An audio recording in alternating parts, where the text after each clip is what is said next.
Some absolutely wild news coming out this morning about NFL star Earl Thomas being held up at gunpoint by his wife Nina in Austin at 3:41 in the morning. Really didn't believe it at first, but there's a lot of reports that are backing it up, and the police report is actually the main source. So police were called to this scene, and this is what they said. We observed that a black female was wearing an orange sweater with a knife in her hand, later identified as Nina Thomas, was chasing a shirtless black male, later identified as Earl Thomas, with a pistol in his hand around a vehicle. So the way that this all started was Nina and Earl Thomas were having an argument about his drinking and ended up blowing up, and he left, went outside, and was picked up by Seth Thomas, who is his brother. Somehow she had his Snapchat login information. I don't know why people do this. They give their significant others just logins to their Snapchats. In this case, it definitely backfired on Earl because he went to an Airbnb with his brother and started having an orgy with a bunch of chicks. I don't know who would want to have an orgy with their brother or even see their brother naked, but that's what Earl did. She found his location,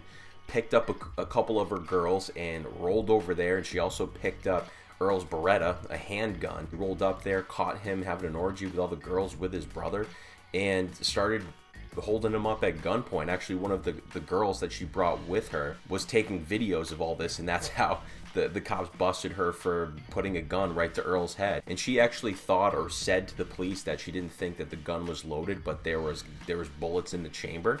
I don't know if she doesn't know how guns work, but the thing was loaded and ready to go. She was also waving it at all of the mistresses, saying, "I got something for you hoes," or "I got something for all you hoes." Earl ended up wrestling with her and getting the gun away from her, and that's when she started to chase him around with a knife in her hand. And the cops ultimately just arrested Nina and both members of her crew there. They were booked for burglary and resistance with intent to commit aggravated assault with a deadly weapon, family violence, and later bonded out. So Earl's was not arrested. Technically, he didn't do anything wrong besides defending himself. This was probably the best one because Earl was probably held at gunpoint and had to watch that stiff arm video from our boy Derrick Henry. But who knows what's going to happen with Earl? Probably nothing. He was just defending himself. It's not illegal to have an orgy, so probably nothing will happen besides just a bunch of memes being made. But